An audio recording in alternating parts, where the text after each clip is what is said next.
Hello hello everybody welcome back to Suman Guru education YouTube channel. మనం AP టెట్కామ్ DSC కోసం ప్రస్తుతం 2026 సంవత్సరానికి సంబంధించి 10వ తరగతి తెలుగు వాచకం తెలుగు పరిమళం 10 నుంచి మనం మూడో పాఠం శతకం మాధుర్యం అనేది తీసుకున్నాం. ఇక్కడ స్పెల్లింగ్ మిస్టేక్ మీకు పడిందండి, చూసుకోవచ్చు. మన పాఠం పేరు శతక మాధుర్యం, శతక మధుర్యం కాదు, శతక మాధుర్యం. కాస్త స్పెల్లింగ్ మిస్టేక్ పడింది, కరెక్షన్ చేసుకోండి. ఇకపోతే భాస్కర శతకం రచయిత ఎవరు?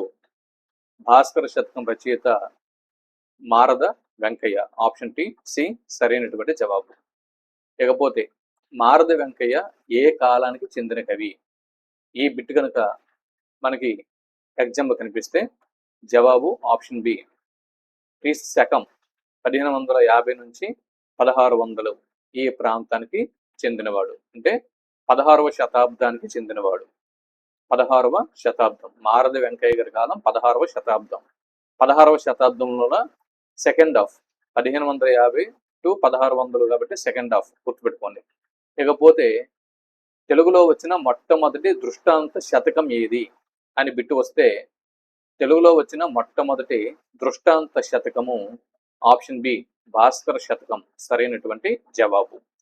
ఇకపోతే 4వ బిట్టు భాస్కర శతకం ప్రధానంగా దేనిని బోధిస్తుంది? భక్తిన, చరిత్రన, నీతిన, వ్యాకరణంన? ఇలా బిట్ అడిగితే ఆప్షన్ సి నీతి అని జవాబు గుర్తుపెట్టుకోండి. ఇక్కడ మీకు ప్రిపరేషన్కి అనుకూలంగా ఇక్కడ జవాబులు కూడా బిట్ కింద ఇచ్చేసాను.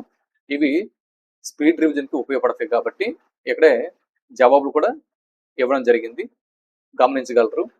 దూర్జటి ఎవరి ఆస్థాన కవి అని బిట్ అడిగితే ఇక్కడ జవాబు ఆప్షన్ బి శ్రీకృష్ణ దేవరాయలు అని జవాబు గుర్తించవచ్చు. ఇక్కడ జవాబు ఉంది, చూసుకోవచ్చు మీరు. 5 ప్రశ్నలు పూర్తయ్యాయి. ఇకపోతే 6వ ప్రశ్న, దూర్జటి అష్టదిగ్గజ కవుల్లో ఒకరు, ఇది నిజమే. ఇకపోతే దూర్జటి రచించిన శతకం ఏది అని బిట్టు వస్తే జవాబు ఆప్షన్ సి శ్రీకాళహస్తీశ్వర శతకం అని జవాబు గుర్తించాల్సి ఉంటుంది. దూర్జటి రచించిన శతకం ఏదండి? శ్రీకాళహస్తీశ్వర శతకం. భాస్కర శతకం మారద వెంక రచించారు కాబట్టి ఇది కాదు. తర్వాత వేమన శతకం తెలిసిందే, యోగి వేమన రాశారు. సుమతి శతకము బద్దెన రాశారు, ఇది కూడా కాదు. కాబట్టి ఆప్షన్ సి ఇక్కడ సరైనటువంటి జవాబు.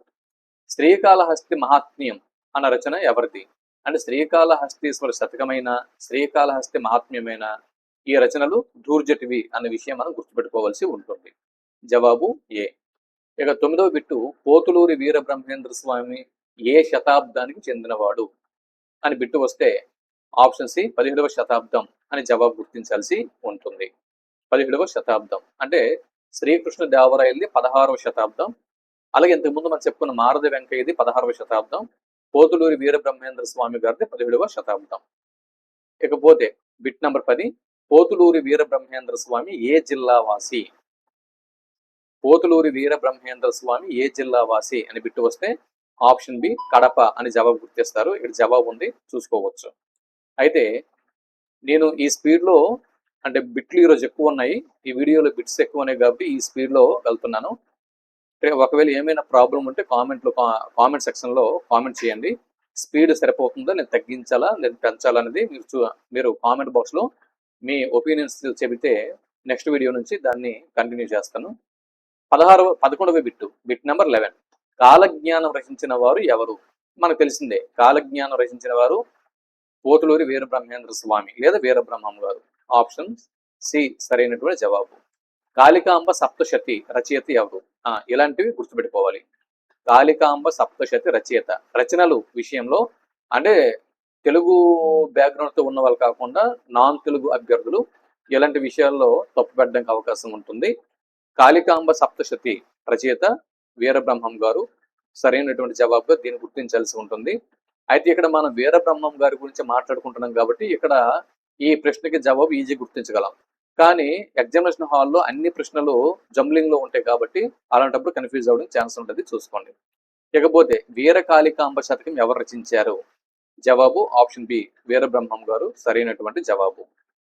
14వ బిట్టు, వేమన ఏ కాలానికి చెందినవాడు అని బిట్టు వస్తే జవాబు ఆప్షన్ సి సరైనటువంటి జవాబు. అంటే పోతులూరి వీర బ్రహ్మేంద్ర స్వామి కంటే ముందు వాడే యోగి వేమన, దాని తర్వాత వీరబ్రహ్మం గారు. ఇకపోతే వేమన సిద్ధి పొందిన స్థలం ఏది? వేమన సిద్ధి అంటే అంతకుముందు ఒక జులైగా ఉండేవాడు యోగి వేమన, మనందరికి తెలిసిన విషయమే. జులైగా ఉంటూ తిరుగుతూ ఉండేవాడు. అయితే ఆ స్థితి నుంచి తాను సిద్ధి పొంది అంటే జ్ఞానోదయం పొందినటువంటి ప్రదేశం వేమన గారు జ్ఞానోదయం పొంది సిద్ధిగా మారిన ప్రదేశం కటారుపల్లి సరైనటువంటి జవాబు. ఇకపోతే 16వ బిట్టు వేమన పద్యాల మొహటం ఏది? వేమన పద్యాల మొహటం మనకు తెలిసిందే, విశ్వదాభిరామ వినుర వేమ. ఇకపోతే 17వ బిట్టు వేమన పద్యాలు ఏ ఛందస్సులో ఉన్నాయి? నాన్ తెలుగు అభ్యర్థులు ఇది చూసుకోవాలి, తెలుగు కాకుండా ఇతరత్ర సబ్జెక్టుల వాళ్ళు చూసుకోవచ్చు. వేమన పద్యాలు ఆట వెలది, వేమన శతకం ఆట వెలదులతో ఉంది. వేమన శతకంలోని ఛందస్సు ఆట వెలది, వేమన శతకంలోని ఛందస్సు ఆట వెలది, గుర్తుపెట్టుకోండి. 18వ బిట్టు వేమన పద్యాల్లో ప్రధానంగా కనిపించేది? వేమన పద్యాల్లో ప్రధానంగా కనిపించేది వీరరసం కాదు, శృంగార రసం అసలే కాదు, భక్తి అసలే కాదు, నీతి మరియు అభ్యుదయవాదం. నీతి మరియు అభ్యుదయవాదం ప్రధానంగా వేమన పద్యాలు కనిపిస్తుంది. ఏనుగు లక్ష్మణ కవి 19వ బిట్టు ఏనుగు లక్ష్మణ కవి ఏ కాలానికి చెందినవారు అని బిట్టు వస్తే ఆప్షన్ సి 18వ శతాబ్దానికి చెందినవాడు. ఈ సంవత్సరం కాకుండా 18వ శతాబ్దం అని గుర్తుపెట్టుకోండి, 18th సెంచరీ. అయితే ఇది కాలం మీద అడగడు, ఏనుగు లక్ష్మణ కవి ఏ కాలం చెందినవాడు అనేది బిట్టు టెట్ లెవెల్లో రాదు. ఏపీ టెట్కి ఈ కాలం రాకపోయే ఛాన్స్ ఉంది, ఎక్కువ మ్యాక్సిమం రాదు. ఇది అడుగుతారు, ఏనుగు లక్ష్మణ కవి ఏ గ్రామవాసి అని అడగవచ్చు. అప్పుడు పెద్దాడ గ్రామవాసి అని జవాబు గుర్తించాల్సి ఉంటుంది. కాకినాడ దగ్గర పెద్దాడ గ్రామవాసి, ఏనుగు లక్ష్మణ కవి పెద్దాడ గ్రామవాసి అనే విషయం గుర్తుపెట్టుకోవాలి. ఇకపోతే ఏనుగు లక్ష్మణ కవి ఏ జిల్లాకి చెందినవాడు? చెప్పాం కదా, కాకినాడ జిల్లా. ఆప్షన్ సి సరైనటువంటి జవాబు. భర్తృహరి రచించిన గ్రంథం ఏది? భర్తృహరి రచించినటువంటి గ్రంథం సుభాషిత త్రిశతి. ఇది గుర్తుపెట్టుకోవాల్సి ఉంటుంది. సుభాషిత త్రిశతి ఎవరు రచించారని బిట్టు వస్తే భర్తృహరి అని జవాబు గుర్తించాల్సి ఉంటుంది. 23వ బిట్టు సుభాషిత త్రిశతిని తెలుగులోకి అనువాదించిన వారు ఎవరు? అంటే సుభాషిత త్రిశతిని భర్తృహరి సంస్కృతంలో రచించారు, అయితే దాన్ని తెలుగులోకి ఎవరు అనువాదించారు అని బిట్టు వస్తే ఆప్షన్ సి ఏనుగు లక్ష్మణ కవి అని జవాబు గుర్తించాల్సి ఉంటుంది. ఇక్కడ ఆప్షన్ సి అనే విషయం మనం గుర్తుపెట్టుకోవాల్సి ఉంటుంది. 23 బిట్లు పూర్తయ్యాయి. 24వ బిట్టు సుభాషిత త్రిశతికి తెలుగు పేరు ఏమిటి? అంటే సుభాషిత త్రిశతిని సంస్కృతంలో రచించారు కదా భర్తృహరి గారు, అయితే దానికి తెలుగులో ఏమని పేరు పెట్టారు అని బిట్టు వస్తే సుభాషిత రత్నావళి అని జవాబు గుర్తించాల్సి ఉంటుంది. సుభాషిత రత్నావళి. ఇకపోతే రామేశ్వర మహాత్మ్యంని ఎవరు రచించారు? ఈ బిట్టు మనకి రావచ్చు. ఇది కాస్త ఏపీ టెట్ పేపర్లో తెలుగులో కొంచెం టఫ్నెస్ పెంచాలి అనుకుంటే ఇలాంటి బిట్లు ఇస్తాడు. రామేశ్వర మహాత్మ్యం ఎవరు రచించారు అని బిట్టు వస్తే ఏనుగు లక్ష్మణ కవి అనే జవాబు గుర్తించాల్సి ఉంటుంది. ఇక్కడ మనం ఏనుగు లక్ష్మణ కవి గురించి చెప్పుకుంటున్నాం కాబట్టి ఇక్కడ ఏనుగు లక్ష్మణ కవిని ఈజీగా మనం గుర్తుపెట్టేస్తాం. కానీ మళ్ళీ కొన్ని రోజులు అయిన తర్వాత మన ప్రిపరేషన్లో మళ్ళీ వెనక్కి తిరిగి చూసుకుంటే రామేశ్వర మహాత్మ్యం ఎవరు రచించారు అన్న క్వశ్చన్ మళ్ళీ ఎగ్జామినేషన్ హాల్లో మళ్ళీ రైజ్ అవుతుంది. కాబట్టి అలా రైజ్ అవ్వకూడదంటే ఇక్కడ 1-2 సార్లు చూసుకొని వెళ్ళాల్సి ఉంటుంది. రామేశ్వర మహాత్మ్యం, రామేశ్వరం ఎక్కడ ఉంది? రామేశ్వరము తమిళనాడులోని కన్యాకుమారి దగ్గర ఉంది. అబ్దుల్ కలాం గారి జన్మించినటువంటి ప్రదేశం కదా. అక్కడ రామేశ్వర మహాత్మ్యం, అక్కడ ఉన్నటువంటి రామేశ్వర మహాత్మ్యం రచించిన వాడు ఏనుగు లక్ష్మణ కవి అని గుర్తుపెట్టుకోండి. ఇకపోతే విశ్వామిత్ర చరిత్ర రచించిన వారు ఎవరు? జవాబు ఆప్షన్ బి ఏనుగు లక్ష్మణ కవి. విశ్వామిత్ర చరిత్ర కూడా ఏనుగు లక్ష్మణ కవి రచించారు. ఇకపోతే గంగా మహాత్మ్యం ఎవరు రచించారు అని బిట్టు వస్తే ఏనుగు లక్ష్మణ కవి అని జవాబు గుర్తించాల్సి ఉంటుంది. గంగా మహాత్మ్యం. ఇక్కడ మీరు రామాయణం కథల్ని గుర్తుపెట్టుకుంటే సరిపోద్ది. రాముడు, రామేశ్వరం, ఏనుగు లక్ష్మణ కవి. తర్వాత విశ్వామిత్రుడు రామాయణంలో మనకు కనిపిస్తాడు, ఏనుగు లక్ష్మణ కవి. దాని తర్వాత గంగ అంటే ఆకాశంలో ఉన్నటువంటి సురగంగని భూలోకంలోకి భగీరథుడు తీసుకొని వస్తాడు, ఇది రామాయణంలో ఘట్టం, ఇది కూడా ఏనుగు లక్ష్మణ కవి. అంటే రామాయణంలోని ఘట్టాలని ప్రధానంగా ఆయా రచనలు ఏనుగు లక్ష్మణ కవితో సంబంధం ఉన్నాయి అనే విషయం ఇక్కడ గుర్తుపెట్టుకోండి. ఇకపోతే రామ విలాసం చూడండి, రాముని యొక్క విలాసం, ఇది కూడా ఏనుగు లక్ష్మణ కవి యొక్క రచన. రాముని యొక్క విలాసం, రామ విలాసం అంటే రామాయణ ఘట్టాలతో కాస్త లింక్డ్ గా ఉన్నటువంటి రచనలు ఏనుగు లక్ష్మణ కవి రచనలు అన్న విషయం కాస్త బ్లండర్ గా గుర్తుపెట్టుకోండి. ఇకపోతే ఇక్కడ మ్యాచ్ ద ఫాలోయింగ్ రూపంలో చూద్దాం. మ్యాచ్ ద ఫాలోయింగ్ రూపంలోకి వస్తే భాస్కర శతకం ఎవరు రచించారు? భాస్కర శతకం ఇంతవరకు మనం మాట్లాడుకున్నాం కదా. భాస్కర శతకాన్ని ఎవరు రచించారు ఇంతకుముందు మనం చెప్పుకున్నాం, ఏనుగు లక్ష్మణ కవి. తర్వాత శ్రీకాళహస్తీశ్వర మహాత్మ్యంని దూర్జటి గారు రచించారు. కాలజ్ఞానం ఎవరు రచించారు? ఇది చిన్నపిల్లల కడిని కూడా చెప్తారు, వీరబ్రహ్మం గారు అనే విషయం. ఇకపోతే విశ్వదాభిరామ వినోర వేమన గారు తెలిసిందే. దాని తర్వాత ఈ 4 ఈజీ, ఈ 4 చూడక్కర్లేదు. దాని తర్వాత 4 చూద్దాం. ఇక్కడ సుభాషిత రత్నావళి ఎవరు రచించారు? సుభాషిత రత్నావళి, దీన్ని ఎవరు రచించారు? సుభాషిత రత్నావళిని ఏనుగు లక్ష్మణ కవి గారు రచించారు. కాళికాంబ సప్తశతి ఎవరు రచించారు? దీని వీరబ్రహ్మం గారు రచించారు. మరి శ్రీకాళహస్తి మహాత్మ్యాన్ని ఎవరు రచించారు? దూర్జటి గారు రచించారు. ఓకే, ఇవి బాగా గుర్తుపెట్టుకొని ఎగ్జామ్కి వెళ్తే బాగుంటుంది. దాని తర్వాత ఈ మ్యాచ్ ద ఫాలోయింగ్ చూడండి, ఎక్కడి నుంచి బిట్ రావడానికి ఛాన్స్ ఉంది. దాని తర్వాత కాస్త మరి ఉన్నత స్థాయి ప్రశ్నలు, టెట్ స్థాయిలో, డిఎస్సి స్థాయిలో చూడండి, విశ్వదాభిరామ వినరవేమ అనేది మొకుటం, ఈ విషయం మనందరూ తెలిసిందే. దూర్జటి రచనల్లో భక్తి రసానికి సంబంధించినది ఏది? భక్తి రసం, దూర్జటి రచనలో భక్తి రసానికి సంబంధించినది శ్రీకాళహస్తీశ్వర శతకం. ఆప్షన్ ఏ సరైనటువంటి జవాబు. తర్వాత దృష్టాంత శతకం అనే ప్రత్యేకత కలిగినది. దృష్టాంత శతకం, దృష్టాంత శతకం, దృష్టాంత శతకం అనగానే మనకి భాస్కర శతకం గుర్తు రావాలి. దృష్టాంత శతకం అంటే దృష్టాంత అలంకారాలతో ఉన్న శతకం దృష్టాంత శతకం.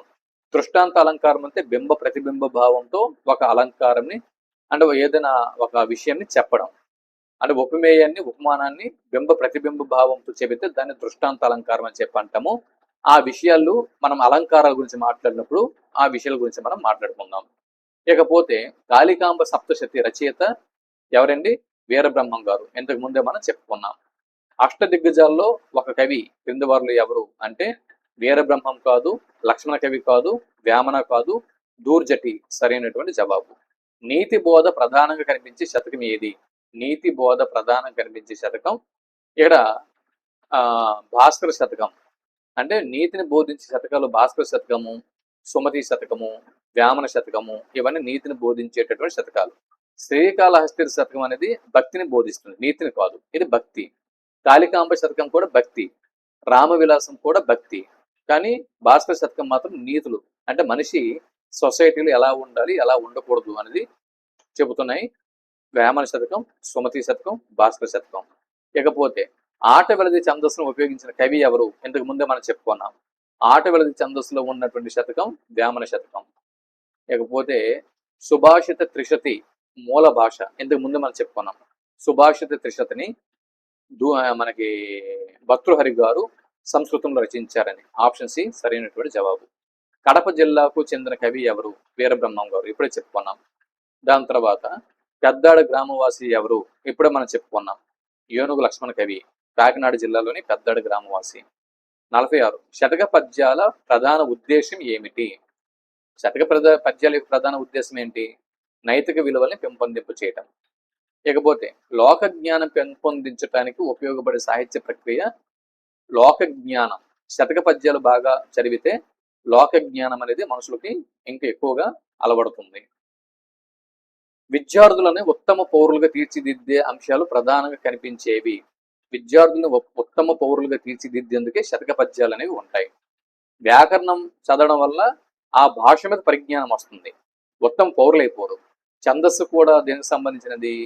భాషా పటిమకు సంబంధించినది. అలంకారాలు కూడా వ్యాకరణ అంశాలు. అంటే ఒక వ్యాకరణం అనేది ఒక భాషలోని పటిష్టతని పెంచుతుంది. అంటే ఒక భాషలో ఒక అంటే ఒక స్కిల్ని ఇంప్రూవ్ చేసేందుకు వ్యాకరణ అంశాలు, ఛందస్సు, అలంకారాలు ఉపయోగపడతాయి. కానీ మనిషిని సమాజంలో ఉత్తమ పౌరులుగా తీర్చిదిద్దేందుకు శతక పద్యాలు ఉపయోగపడతాయి. ఈ విషయాలు మనం ఒకసారి చూసుకోవాల్సి ఉంటుంది. దాని తర్వాత సుభాషిత రత్నావళి ఏ గ్రంథానికి అనువాదం? ఇప్పుడే మనం చెప్పుకున్నాం, సుభాషిత త్రిశతి, దీనికి అనువాదం సుభాషిత రత్నావళి. కింది వారిలో నీతి, భక్తి, లోకజ్ఞానం, ఇది చూడండి.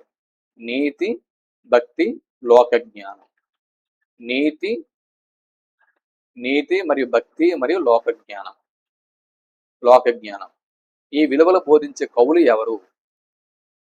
జవాబు దూర్జటి వేమన, తర్వాత మారది వెంకయ్య వేమన, వీరబ్రహ్మం లక్ష్మణ కవి. ఈ ముగ్గురు కూడా ప్రధానంగా నీతిని బోధించిన వారు వేమన, భక్తిని బోధించిన వారు దూర్జటి. దూర్జటి భక్తిని బోధించాడు.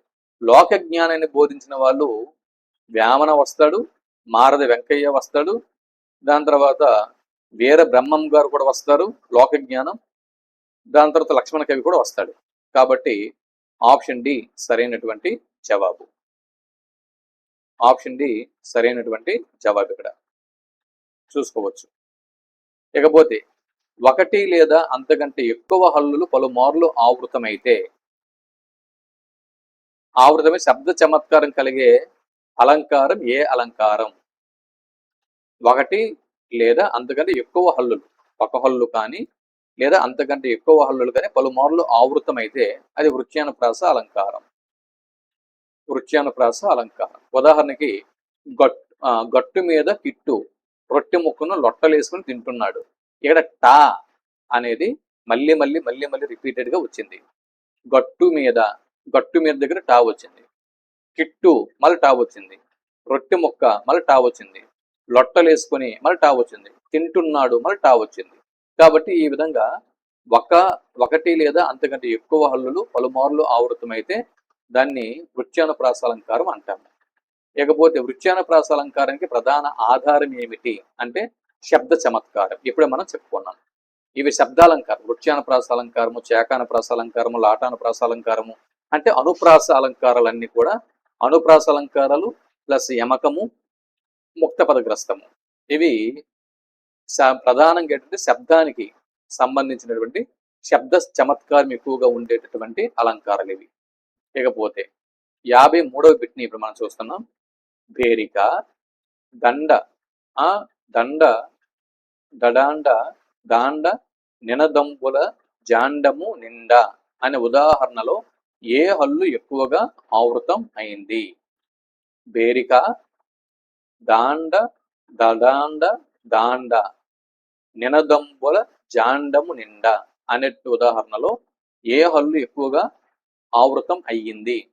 ఇటువంటి ప్రశ్న మీకు రావచ్చు టెట్లో. ఇటువంటి వచ్చినప్పుడు డా అనేది ఎక్కువగా ఆవృతం అయ్యింది. డా అనేది పలుమార్లు ఎక్కువగా ఆవృతం అయింది ఈ వాక్యంలో. కాబట్టి ఇది వృత్యానుప్రాస అలంకారం. వృత్యానుప్రాసము ఏ అలంకారాల వర్గానికి చెందుతుంది అంటే శబ్దాలంకారాల వర్గానికి చెందుతుంది. ఇప్పుడే మనం చెప్పుకున్నాం. ఇకపోతే 53వ బిట్టు అక్షర జ్ఞానం లేని నిరక్షర కుక్షి. అక్షర జ్ఞానం లేని నిరక్షర కుక్షి ఈ క్షితిలో ప్రత్యక్షముగా కష్టముల పాల్గొను. అక్షర జ్ఞానం లేని నిరక్షర కుక్షి ఈ క్షితిలో ప్రత్యక్షముగా కష్టముల పాల్గొను వాక్యంలో ఉన్న అలంకారం ఏది అని బిట్టడిగితే ఏముంది? వృత్యానుప్రాస అలంకారం. ఎందు గురించి అంటే క్ష అనేది అనేక మార్లు ఆవృతం అయింది. ఈ క్ష అనేటటువంటి అక్షరము ఈ వాక్యంలో ఎక్కువ సార్లు ఆవృతమైంది కాబట్టి మళ్ళీ మళ్ళీ వచ్చింది కాబట్టి వృత్యానుప్రాస అలంకారం. పై వాక్యంలో వృత్యానుప్రాసకి కారణమైన అక్షరం ఏది అంటే క్ష. పై వాక్యంలో వృత్యానుప్రాసంకి కారణమైన అక్షరము క్ష. ఇకపోతే 57వ బిట్టు ఇది కాదు అది అను, అది కాదు ఇది అను, ఇది కాదది, అది కాదు ఇది అనేటటువంటి ఈ పద్య భాగంలో కనిపించే అలంకారం ఏది అని మీకు బిట్టు వస్తే వృత్యానుప్రాస అలంకారం అని జవాబు గుర్తించాల్సి ఉంటుంది. 57 బిట్లని మనం పూర్తి చేసుకోవడం జరిగింది. 58వ బిట్టు ఇది కాదది, అది అను, ఇది కాదది అను, అది కాదు ఇది అను అన్న పద్యంలో ఎక్కువ సార్లు పునరావృతమైనటువంటి హల్లు ఏది అని బిట్టు వస్తే దా అని జవాబు గుర్తించాల్సి ఉంటుంది. ఇదే బిట్టు మీకు టెట్లో ఇవ్వచ్చు. ఇది కాదది, ఇది కాదది అను, అది కాదు ఇది అను అనేటటువంటి ఈ పద్యంలో ఎక్కువ సార్లు పునరావృతమైన హల్లు ఏది అని బిట్టు వస్తే దా. ఇకపోతే ఇంతకు ముందే ఇది చెప్పుకున్నా మళ్ళీ వచ్చింది బిట్టు, పునరావృతమైంది. 1,00,000 భక్ష్యములు భక్షించే లక్ష్మయ్యకు ఒక భక్ష్యము లక్ష్యమా. లక్ష భక్ష్యములు భక్షించే లక్ష్మయ్యకు ఒక భక్ష్యము లక్ష్యమా అన్నటువంటి ఈ వాక్యంలో ఉన్న అలంకారం ఏది? జవాబు వృత్యానుప్రాస అలంకారం. తర్వాత ఇక్కడ 60 బిట్ చూడండి, బిట్ నంబర్ 60. లక్ష భక్ష్యము లక్ష్మయ్య లక్ష్యము పదాలలో పునరావృతమైనటువంటి హల్లు షా. తర్వాత 60 బిట్లు అయినాయి. 61 బిట్టు. వృత్యానుప్రాసంలో ముఖ్యంగా పునరావృతం అయ్యేది ఏది అని బిట్టు వస్తే హల్లులు. హల్లులు అచ్చులు ఉన్నాయి, పదాలు ఉన్నాయి, వాక్యాలు ఉన్నాయి. ఎస్, ఇక్కడ తెలుగు అభ్యర్థులు కాకుండా నాన్ తెలుగు అభ్యర్థులు బాగా చూడండి ఇక్కడ. అంటే తెలుగు వాళ్ళు కాకుండా మిగిలిన సబ్జెక్ట్ వాళ్ళు వృత్యానుప్రాస అలంకారంలో ఏది ఎక్కువగా పునరావృతం అవుతుందంటే అచ్చులు కాదండి, అచ్చులు అని రాయకూడదు. దాని తర్వాత పదాలు అని రాయకూడదు, పదాలు కాదు, వాక్యాలు కూడా కాదు. వృత్యానుప్రాస అలంకారంలో హల్లు లేదా హల్లులు ఎక్కువ సార్లు పునరావృతం అవుతూ ఉంటాయి. హల్లులు అనే విషయం ఇక్కడ గుర్తుపెట్టుకోవాల్సి ఉంటుంది. ఇకపోతే క్రింది వాటిలో వృత్యానుప్రాస అలంకారానికి సరైన నిర్వచనం ఏది? ఈ క్రింది వాటిలో వృత్యానుప్రాసానికి సరైన నిర్వచనం ఏది? హల్లులు ఆవృత్తి వల్ల శబ్ద చమత్కారం కలగడం. ఇది ఉంటే మీరు దీన్ని ఆప్షన్గా సరైన జవాబుగా గుర్తించాల్సి ఉంటుంది. హల్లులు, అదిగో చెప్పాం కదా, వృత్యానుప్రాస అలంకారంలో హల్లులు అనేవి ఆవృతం అవుతూ ఉంటాయి. అచ్చులు కాదు, వాక్యాలు కాదు, పదాలు కాదు, హల్లులు. ఈ హల్లులు మళ్ళీ మళ్ళీ, ఆవృత్తి అంటే మళ్ళీ రావడం, మళ్ళీ రావడంని ఆవృత్తి అంటాం. దీనివల్ల శబ్ద చమత్కారం కలుగుతుంది కాబట్టి వృత్యానుప్రాస అలంకారం శబ్దాలంకారం. 62 బిట్లు అయినాయి. 63వ బిట్టు, వృత్యానుప్రాసం గుర్తించేటప్పుడు ప్రధానంగా దేనిని పరిశీలించాలి అని బిట్టు వస్తే హల్లుల ఆవృత్తి సరైనటువంటి జవాబు. 64 బిట్టు, ప్రత్యక్షముగా కష్టముల పాలగును. ప్రత్యక్షముగా కష్టముల పాలగును ఈ వాక్యంలో కనిపించే వృత్యానుప్రాస ధ్వని ఏది? జవాబు క్ష అనేటటువంటి ధ్వని ఇక్కడ కనిపిస్తుంది. అది. దాని తర్వాత వృత్యానుప్రాసం వల్ల కవిత్వంలో పెరిగేది ఏమిటి? జవాబు శబ్ద సౌందర్యం. క్రింది వాటిలో శబ్దాలంకారం ఏది? వృత్యానుప్రాస అలంకారం. వృత్యానుప్రాసంలో ఇక్కడ చూడండి, ఉపమాలంకారము అర్ధాలంకారం, రూపకాలంకారము అర్ధాలంకారం, ఉత్ప్రేక్ష అలంకారం అర్ధాలంకారం. ఈ 3 అర్ధాలంకారాలు కాబట్టి వృత్యానుప్రాస అలంకారం శబ్దాలంకారం అవుతుంది. ఇకపోతే 67వ బిట్టు, వృత్యానుప్రాసంలో హల్లులు ఎక్కడ ఆవృతం అవుతాయి? జవాబు వాక్యంలో కానీ పద్యపాదంలో కానీ. ఎస్, ఒక వాక్యంలో కానీ ఒక పద్యపాదంలో కానీ హల్లులు మళ్ళీ ఆవృతం అవుతూ ఉంటే అది వృత్యానుప్రాస అలంకారం. 68వ బిట్టు, బేరిక, దాండ, దదాండ, దాండ అనేటువంటి ఈ ఉదాహరణలో శబ్ద చమత్కారాన్ని కలిగించిన హల్లు ఏది అని బిట్టు వస్తే ఇంతకు ముందే మనం చెప్పుకున్నాం, డా అనేటువంటి హల్లు. ఇకపోతే క్రింది వాటిలో వృత్యానుప్రాస అలంకారానికి ఉదాహరణ కానిది. చూడండి, ఇక్కడ అక్షర జ్ఞానం లేని నిరక్షర. షా అనేది ఆవృతమైంది, షా అనేది ఇక్కడ ఆవృతం అయ్యింది కాబట్టి ఇది వృత్యానుప్రాస అలంకారం. ఇదేంటి వృత్యానుప్రాసానికి అంటే వృత్యానుప్రాసానికి ఉదాహరణ కానిది అంటే వృత్యానుప్రాస అలంకారం కానిది ఏదో గుర్తించాలి ఇక్కడ. తర్వాత ఇక్కడ క్ష అనేది మళ్ళీ ఆవృతమైంది. లక్ష భక్ష్యములు భక్షించే లక్ష్మయ్య, క్ష అనేది ఆవృతమైంది. ఇది కూడా వృత్యానుప్రాస అలంకారమే. ఇక్కడ ఇది కాదు అది, అది కాదు ఇదిలో దా అనేది అనేక మార్లు ఆవృతమైంది. ఇది కూడా వృత్యానుప్రాసమే. ఇక చంద్రుడు ముఖము వలె ఉన్నాడు, వలే వచ్చింది, వలే. వలే అనేది వస్తే ఇది ఉపమాలంకారం. ఉపమాలంకారం అనేది అర్ధాలంకారం కాబట్టి సి ఇక్కడ వృత్యానుప్రాస అలంకారం కాదు. వలే అనేది ఉపమాలంకారం, ఉపమాలంకారం అర్ధాలంకారం. ఇకపోతే చూడండి 70వ బిట్టు, ఏపీ టెట్ లేదా డిఎస్సిలో అలంకారాల అంశం ఏ విభాగానికి చెందుతుంది? ఇక్కడ ఏపీ టెట్ లేదా డిఎస్సిలో అలంకారాల అంశం ఏ విభాగానికి చెందుతుంది అంటే వ్యాకరణ అంశం. జవాబు బి ఇచ్చారు, బి కాదండి. అలంకారాలు అనేవి వ్యాకరణ అంశంలో ఉంటాయి. సాహిత్యమే, సాహిత్యమే. ఎందుకంటే సాహిత్యములో కవితలు ఉంటాయి, తర్వాత కావ్యాలు ఉంటాయి, అనేకమైనటువంటి వర్ణనలు ఉంటాయి. సాహిత్యంలో కావ్యాల్లో వర్ణనలు ఉంటాయి కాబట్టి ఇది వ్యాకరణ అంశం అనుకుంటాం, కానీ వ్యాకరణ అంశం కాదు, సాహిత్య అంశం.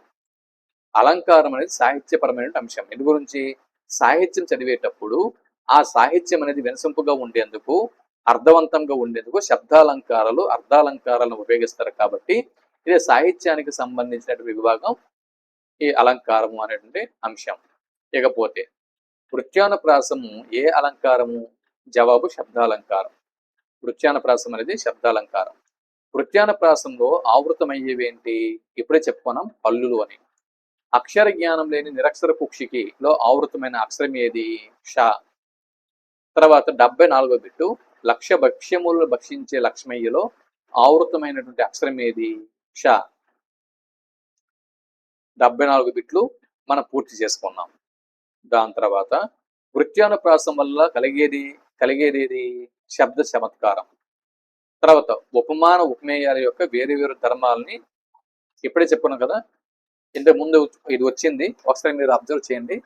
ఉపమాన ఉపమేయాల యొక్క వేరు వేరు ధర్మాలని బింబ ప్రతిబింబ భావంతో చెప్పే అలంకారం ఏది? జవాబు దృష్టాంత అలంకారం. పెరుగును ఎంత చిలికినా వెన్నే ఇస్తుంది, అలాగే మంచివారిని ఎంత బాధించినా మంచి చేస్తారు. దీన్నే దృష్టాంత అలంకారం అంటారు. బింబ ప్రతిబింబ భావం. చూడండి, పెరుగును ఎంత చిలికినా, పెరుగుని చిలుకుతూ ఉంటే ఆ పెరుగు అనేది విసిగిపోకుండా ఆ పెరుగు ఇంకా అద్భుతమైనటువంటి వెన్నని, ఇంకా ప్రయోజనకరమైనటువంటి ఒక పదార్థాన్ని మనకి ఇస్తుంది. నన్ను ఊరికి చిలుకుతున్నారు కదా అని పెరుగు దీనికి అంటే అసహనానికి గురవకుండా తిరిగి వెన్నని ఇస్తుంది. అలాగే మంచివారిని ఎంత బాధించినా వాళ్ళు మంచే చేస్తారు తప్ప మంచివారు ఎప్పుడు కూడా ఎదుటి వారిని బాధించరు. కాబట్టి ఈ అంశంని బింబ ప్రతిబింబ భావంతో చెప్పడం జరిగింది కాబట్టి ఇది దృష్టాంత అలంకారం. లేకపోతే 78 దృష్టాంత అలంకారంలో ప్రధానంగా కనిపించే భావం ఏది? జవాబు బింబ ప్రతిబింబ భావం. దృష్టాంత అలంకారంలో పోల్చబడే అంశాలు ఏవి? జవాబు ఉపమానము ఉపమేయం. ఎస్, ఉపమేయము ఉపమానము. ఉపమేయాన్ని ఉపమానంతో ఎప్పుడు కూడా పోల్స్తూ ఉంటాం. ఇకపోతే మంచివారిని పెరుగుతో పోల్చారు. మంచివారిని పెరుగుతో పోల్చారు. ఈ వాక్యంలో ఉపమేయం ఏమవుతుంది? మంచివారు అంటే మంచివారు అనేది ఇక్కడ ఉపమేయం. ఈ మంచివారు అనేది ఉపమేయము, పెరుగు అనేది ఉపమానం. మంచివారిని పెరుగుతో పోల్చడం జరిగింది. దేనిని పోలుస్తున్నామో అది ఉపమేయం, దేనితో పోలుస్తున్నామో అది ఉపమానం. ఇకపోతే ఇక్కడ ఆప్షన్ సి సరైనటువంటి జవాబు. 81 పై ఉదాహరణలో ఉపమానం ఏది? జవాబు పెరుగు. ఇకపోతే దృష్టాంత అలంకారంలో చెప్పబడే ధర్మాలు ఎలా ఉంటాయి? వేరువేరుగా ఉంటాయి. దృష్టాంత అలంకారం ఏ వర్గానికి చెందుతుంది? దృష్టాంత అలంకారం అర్ధాలంకారం విభాగానికి చెందుతుంది. చందనం ఎంత అరగదీసినా సువాసన ఇస్తుంది, అలాగే సజ్జనులు ఎంత కష్టపడినా పొరలకు మేలే చేస్తారు. ఇది ఏ అలంకారానికి ఉదాహరణ? జవాబు దృష్టాంత అలంకారం. ఇక్కడ చందనము అనేది ఎవరు? చంద్రం అనేది ఉపమానం, సజ్జనులు అనేది ఉపమేయం. సజ్జనుల్ని ఇక్కడ చంద్రంతో పోల్చడం జరిగింది. అలాగే మేలు ఏదైతే ఉందో ఈ మేలుని సువాసనతో పోల్చడం జరిగింది. చంద్రంని అరగదీస్తూ ఉంటే సువాసన ఇస్తుంది, అలాగే సజ్జనులు కష్టపడుతూ మేలు చేస్తూ ఉంటారు. కాబట్టి ఇది దృష్టాంత అలంకారం. దృష్టాంత అలంకారంలో ఉపమానము ఉపమేయం మధ్య ఉండే సంబంధం ఎటువంటిది అంటే బింబ ప్రతిబింబ సంబంధం. 86వ బిట్టు బంగారాన్ని ఎంత కాల్చినా కాంతి తగ్గదు. బంగారాన్ని ఎంత కాల్చినా కూడా ఇంకా కాంతి అనేది తగ్గదు. బంగారం ఇప్పుడు బంగారమే. సద్గుణవంతుని ఎంత పరీక్షించినా గుణం తగ్గదు కదా. ఇక్కడ సద్గుణవంతుడిని బంగారంతోనూ అలాగే గుణంని కాంతితోనూ పోలుస్తూ బింబ ప్రతిబింబ భావంతో చెప్పాం కాబట్టి ఇది దృష్టాంత అలంకారం. ఇకపోతే దృష్టాంత అలంకారాన్ని గుర్తించడానికి ముఖ్యమైన అంశం ఏది అంటే బింబ ప్రతిబింబ భావం ఉండటం. క్రింది వాటిలో దృష్టాంత అలంకారానికి ఉదాహరణ ఏది? క్రింది 4 ఆప్షన్లలో దృష్టాంత అలంకారం ఏది? ఆప్షన్ సి, పెరుగుని ఎంత చిలిగినా వెన్న ఇస్తుంది, మంచివారిని ఎంత బాధించినా వాళ్ళు మేలే చేస్తారు. 89, దృష్టాంత అలంకారంలో చెప్పబడే 2 అంశాలు సాధారణంగా ఎలా ఉంటాయి? బింబము, మరొకటి ప్రతిబింబము. వాటి బింబం, మరొకటి ప్రతిబింబం. ఇకపోతే ఏపీ టెట్ డిఎస్సిలో దృష్టాంత అలంకారం ఏ అంశం కిందకి వస్తుంది?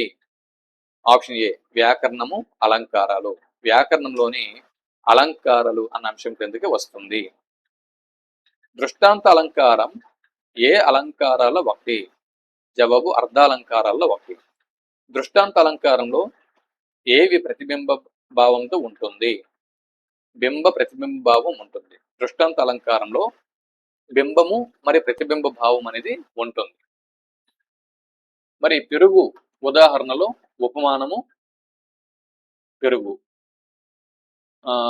మంచివారు అనేది దృష్టాంత అలంకారంలో ఉపమేయం. ఇకపోతే 101 బిట్ చూడండి. తేటగీతి ఏ జాతికి చెందుతుంది? తేటగీతి ఉపజాతి పద్యం. తేటగీతి పద్యంలో మొత్తం ఎన్ని పాదాలు ఉంటాయి? 4 పాదాలు ఉంటాయి. తేటగీతి ప్రతి పాదంలో మొదట వచ్చే గణం ఏది? సూర్యగణం. తేటగీతి ప్రతి పాదంలో మొదట వచ్చే గణం సూర్యగణం. తేటగీతి ప్రతి పాదంలో ఎన్ని ఇంద్రగణాలు ఉంటాయి? 2 ఇంద్రగణాలు ఉంటాయి ప్రతి పాదంలో కూడా. 4 పాదాల్లో కూడా ఒక్కొక్క పాదంలో 2 ఇంద్రగణాలు ఉంటాయి. తేటగీతిలో ప్రతి పాదంలో ఎన్ని సూర్యగణాలు ఉంటాయి? తేటగీతిలో ప్రతి పాదంలో ఎన్ని సూర్యగణాలు ఉంటాయి? 3 సూర్యగణాలు ఉంటాయి. 2 ఇంద్రగణాలు, 3 సూర్యగణాలు ఉంటాయి. తేటగీతి ఘన విభజన సరైనది ఏది? క్రింది వాటిలో తేటగీతి ఘన విభజన సరైనది ఏది? 1 సూర్యగణం, 2 ఇంద్రగణాలు, 2 సూర్యగణాలు. సూర్యుడు ఒక్కడుండు, సురరాజులిద్దరు, దినకరద్వయంబు తేటగీతి. సూర్యుడు ఒక్కడుండు, సురరాజులు ఇద్దరు, దినకరద్వయంబు తేటగీతి. తేటగీతి ప్రతి పాదంలో యతి ఎక్కడ చల్లుతుంది? జవాబు ఆప్షన్ డి, 4వ గణంలోని మొదటి అక్షరానికి. ఇవి గుర్తుపెట్టుకోండి. తేటగీతి నుంచి బిట్స్ వస్తాయి. ఇక్కడ నుంచి బిట్స్ వస్తాయి ఏపీ టెట్ లో. తర్వాత నెక్స్ట్, యతి లేని చోట తేటగీతి పద్యంలో ఏది చల్లుతుంది? ప్రాసయతి సరైనటువంటి జవాబు. యతిలోని చోట ఉపజాతి పద్యాల్లో ప్రాసయతిని వాడవచ్చు. తేటగీతి పద్యానికి ప్రాస నియమం ఉందా? తేటగీతి పద్యానికి ప్రాస నియమం అనేది లేదు. తేటగీతి పద్యానికి ప్రాస నియమం అంటే ఉపజాతులకి దేనికి కూడా, ఉపజాతులు అంటే ఏవి? ఆటవెలది, తేటగీతి, శేషం. వీటికి ప్రాస నియమం అనేది లేదు. తేటగీతి పద్యం ఏ అంశానికి చెందినది? జవాబు ఛందస్సు. చూడండి తర్వాత 111 బిట్టు. తేటగీతి పద్యంలోని ప్రతి పాదంలో మొత్తం గణాల సంఖ్య 5. ఇప్పుడే చెప్పుకున్నాం కదా, ఇక్కడ సూర్యుడు ఒకడుండు, సురరాజులిద్దరు, దినకరద్వయంబు తేటగీతి. 1 సూర్యగణం, 2 ఇంద్రగణాలు, 2 సూర్యగణాలు. క్రింది వాటిలో తేటగీతి లక్షణం కానిది ఏది? ప్రాస నియమం తప్పనిసరి కాదు. తేటగీతి పద్యంలో ప్రాస అనేది తప్పనిసరి కాదు, ఉండొచ్చు, ఉండకపోవచ్చు. తేటగీతి పద్యంలో తేటగీతి పాదంలో వరుసగా వచ్చే గణాలు, పాదంలో తేటగీతి పద్య పాదంలో వరుసగా వచ్చే గణాలు సూర్య, ఇంద్ర, ఇంద్ర, సూర్య, సూర్య. తేటగీతి పద్యంలో యతి స్థానాన్ని గుర్తించడానికి ఏ గణాన్ని పరిశీలించాలి? జవాబు ఆప్షన్ డి, 4వ గణం. 115, తేటగీతి అనే పద్యం తెలుగు ఛందస్సులో ఏ విభాగానికి చెందుతుంది? ఇక్కడ బి, తేటగీతి ఉపజాతి పద్యం. జాతి అని ఇచ్చరికి ఉపజాతి అని చూసుకోవాలి. జాతి, ఉపజాతి ఛందస్సు. ఇక్కడ చూడండి, తేటగీతి ఉపజాతి, యతి 4వ గణం మొదటి అక్షరం, పాదాలు 4 ఉంటాయి. ఇక్కడ ప్రాస నియమం అనేది లేదు. ప్రాసయతి యతిలోని చోట ప్రాసయతి వాడవచ్చు. అది తేటగీతి పద్యంలో చూడండి. తేటగీతికి సంబంధించి ఇక్కడ నుంచి మీకు బిట్ అనేది రావచ్చు. తేటగీతి ఉపజాతి పద్యం. తేటగీతిలో 4వ గణం మొదటి అక్షరానికి యతి మైత్రి కుదురుతుంది. దీనిలో 4 పాదాలు ఉంటాయి. యతిలోని చోట ప్రాసయతి వాడుతారు. ప్రాస నియమం తేటగీతి పద్యానికి ఉండదు. ఇకపోతే తేటగీతి ఉపజాతి చెందిన పద్యం. తేటగీతి పద్యంలో 4 పాదాలు ఉంటాయి. ప్రతి పాదంలో ఒక సూర్యగణం, 2 ఇంద్రగణాలు, మళ్ళీ 2 సూర్యగణాలు ఉంటాయి. సూర్యుడు ఒక్కడుండు, సురరాజులిద్దరు, దినకరద్వయంబు తేటగీతి. ప్రతి పాదం యతిగణం. ప్రతి పాదంలో 4వ గణంలోని మొదటి అక్షరానికి యతి చల్లుతుంది. 4వ గణంలోని మొదటి అక్షరానికి యతి చల్లుతుంది. ఎక్కడ? తేటగీతి పద్యంలో. తేటగీతి పద్యానికి ప్రాస నియమం అనేది లేదు. ఇకపోతే చూడండి, జగత్ ప్లస్ నాదుడు, జగన్నాథుడు. ఇందులో ఉన్న సంధి ఏది? జవాబు అనునాసిక సంధి. అప్పు ప్లస్ మయము, అమ్మయము. ఇక్కడ మీరు చూడొచ్చు, జగన్నాథుడు. దీన్ని విడదీయండి. దీన్ని విడదీస్తే సరైనటువంటి జవాబు ఏది అని బిట్ అడగొచ్చు. అప్పుడు జగత్ ప్లస్ నాథుడు అన్నది గుర్తించాలి. ఇది అనునాసిక సంధి. తర్వాత అమ్మయము, అమ్మయము అనేది కూడా అనునాసిక సంధి. అమ్మయము అనేది కూడా అనునాసిక సంధి. అయితే దీన్ని అమ్మయముని విడదీస్తే క్రింది వాటిలో సరైనటువంటి ఆప్షన్ ఏది అని ఇచ్చి అప్పు ప్లస్ మయము అనేది ఒక ఆప్షన్లో ఉంటుంది. సో అప్పు ప్లస్ మయము అమ్మయము. చూడండి, అమ్మయంని విడదీస్తే ఎలా వస్తుంది? సరైన ఆప్షన్ గుర్తించండి. అంటే అప్పు ప్లస్ మయము. ఇకపోతే అనునాసిక సంధిలో ఏ అక్షరాలు ఆదేశంగా వస్తాయి అని బిట్టు వస్తే ఆయా వర్గాలకు సంబంధించినటువంటి అనునాసికాలు సరైన జవాబుగా గుర్తించాల్సి ఉంటుంది. క్రింది వాటిలో అనునాసిక సంధికి కారణమయ్యే వర్గ ప్రథమాక్షరం కానిది ఏది? జవాబు యా. ఎస్. ఇప్పుడు కావర్గం ఉంది, చావర్గం ఉంది, టావర్గం ఉంది. తర్వాత పావర్గం అనేది ఒకటి వస్తుంది. యావర్గం దగ్గర పావర్గం అనేది వస్తుంది, యావర్గం ఉండదు. సో అనునాసిక సంధికి కారణమయ్యే వర్గ ప్రథమాక్షరం కానిది యా. యా దగ్గర ఇక్కడ పా అనేది వస్తుంది. కా, చాట, తాప. ఓకే. ఇకపోతే అనునాసిక సంధిలో మొదటి పదాంతంలో సాధారణంగా ఉండేవి వర్గ ప్రథమాక్షరాలు. సరైనటువంటి జవాబు. అనునాసిక సంధిలో 2వ పదం మొదట వచ్చే అక్షరాలు ఏవి? నా మరియు మా. మీకు అనునాసిక సంధి గురించి పూర్తి ఎక్స్ప్లెనేషన్ కావాలంటే ఇంతకు ముందే నేను సంధులు వీడియో చేశాను. దీని యొక్క లింకు వీడియో క్రింద డిస్క్రిప్షన్లో ఇస్తాను. అనునాసిక సంధి మాస్టరు మరి ఇక్కడ మీరు ఎక్స్ప్లెయిన్ చేయట్లేదు, పాడుకుని వెళ్ళిపోతున్నారు, అనునాసిక సంధికి సంబంధించి మాకు ఎటువంటి నాలెడ్జ్ లేదు అని ఎవరైనా అనుకుంటే ఈ వీడియో కింద డిస్క్రిప్షన్లో అనునాసిక సంధి లింక్ ఇస్తున్నాను. ఇంతకు ముందు దాని మీద వీడియో చేశాను, చూసుకోండి. ఇకపోతే జగత్ ప్లస్ నివేశ. ఇక్కడ మీకు బిట్ అనేది రావచ్చు. ఎంత ఈజీగా మీకు బిట్ అనేది అడగడు. జగన్నివేశ. జగన్నివేశ ఇది కరెక్ట్ ఆప్షన్.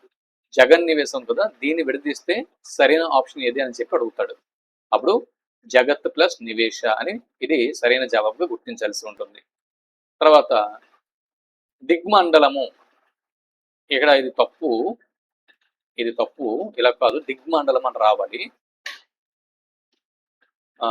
దిమ్మండలము, దిక్కు ప్లస్ మండలము. ఇలాగా విడదీస్తే ఇలా వస్తుంది.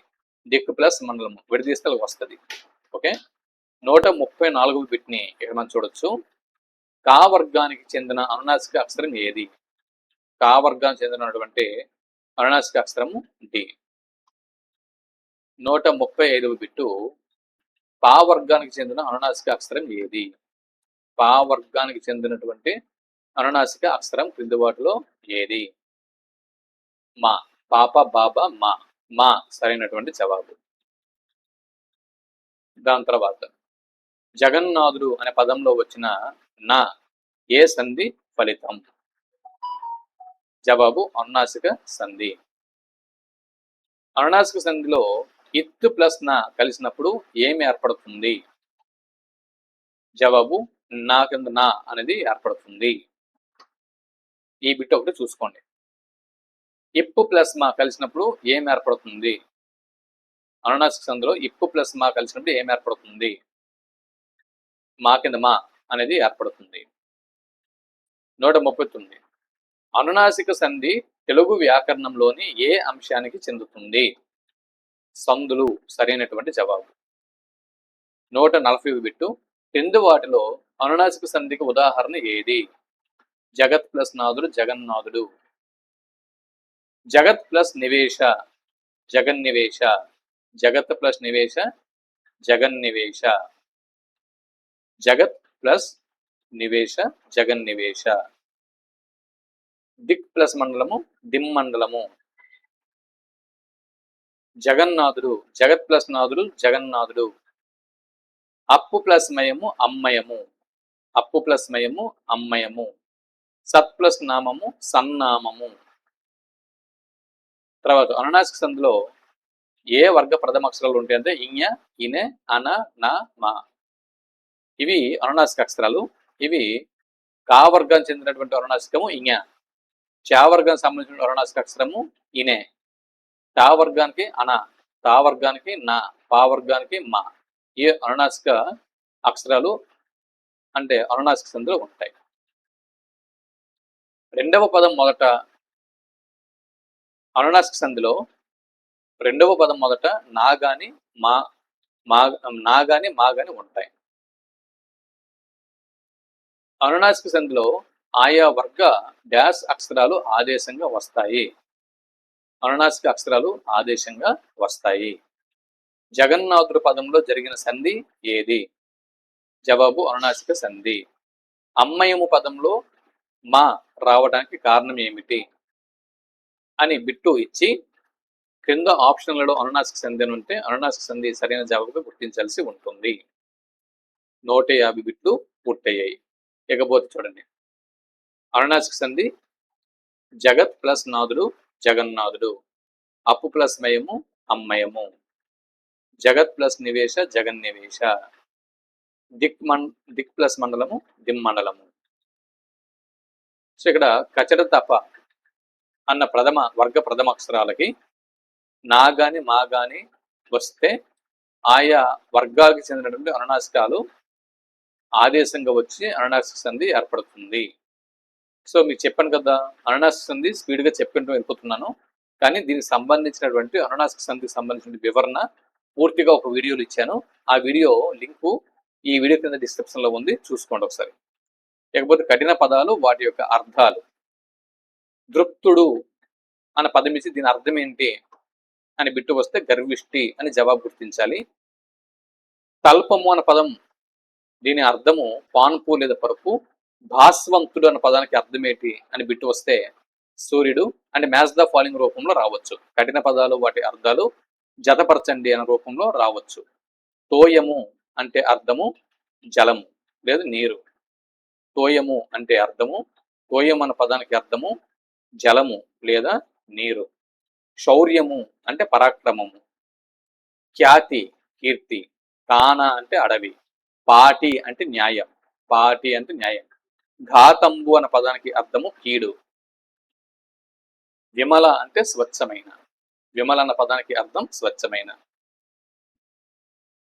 లేకపోతే పర్యాయ పదాలు చూడండి. పండితుడు అంటే విద్వాంసుడు కోవిదుడు. విద్వాంసుడు మరియు కోవిదుడు. కరి పదానికి అదే పర్యాయ పదాలు గజము మరియు ఏనుగు. పర్యాయ పదాలు అంటే ఒక పదానికి అవే అర్థాలు వస్తాయి, ఎన్ని పదాలు వచ్చినా అర్థం మారిపోదు.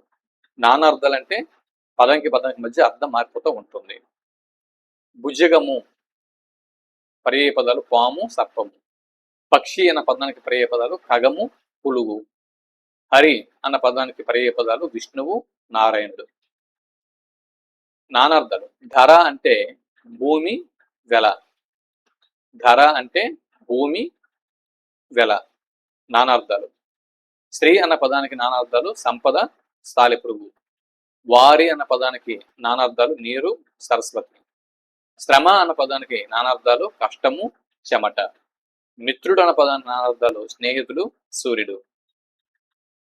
చంద్రుడు ప్రకృతి పదం, చంద్రుడు వికృతి పదం. నిత్యము ప్రకృతి పదం, నిత్యలు వికృతి పదం. స్వామి ప్రకృతి పదం, సామి వికృతి పదం. హంస ప్రకృతి పదం, అంచ వికృతి పదం. ధర్మము ప్రకృతి పదం, దమ్మము వికృతి పదం. ఇకపోతే భాస్కరుడు కాంతిని కలుగుజేయువాడు, భాస్కరుడు లేదా సూర్యుడు. కుటిలముగా పువ్వునది, భుజగము పాము. స్వభావం చేత ఐశ్వర్యం కలవాడు ఈశ్వరుడు. హస్తము కలిగినది హస్తి, ఏనుగు. ఇవి ఉత్పత్త్యర్థాలు. సో ఈ ఉత్పత్త్యర్థాలు, ప్రకృతి వికృతులు, నానార్థాలు, పర్యాయ పదాలు, కఠిన పదాలు, ఈ వ్యాకరణాంశాలు ఇవన్నీ కూడా ఒకసారి మీరు చూసుకోండి. ఓకేనా? వీటి యొక్క పీడిఎఫ్ గ్రూప్లో ఇస్తాను, వాట్సాప్ గ్రూప్లో. సో చాలా ఈజీ అండి, నో ప్రాబ్లం. కాస్త వ్యాకరణాంశాలు మీరు చూసుకుని సరిపోతుంది. భాష్యాంశాలు, వ్యాకరణాంశాలు. ఎక్కడితో ఈ వీడియో ముగిస్తున్నాను. దయచేసి ఒక వీడియోకి ఒక లైక్ ఇవ్వండి. అలాగే ఇంకేమైనా సందేహాలు, సలహాలు, సూచనలు ఏమైనా ఉంటే కామెంట్ బాక్స్లో కామెంట్ చేయండి. నెక్స్ట్ వీడియో నుంచి వాటిని కంటిన్యూ చేద్దాం. సెలవు తీసుకుంటున్నాను.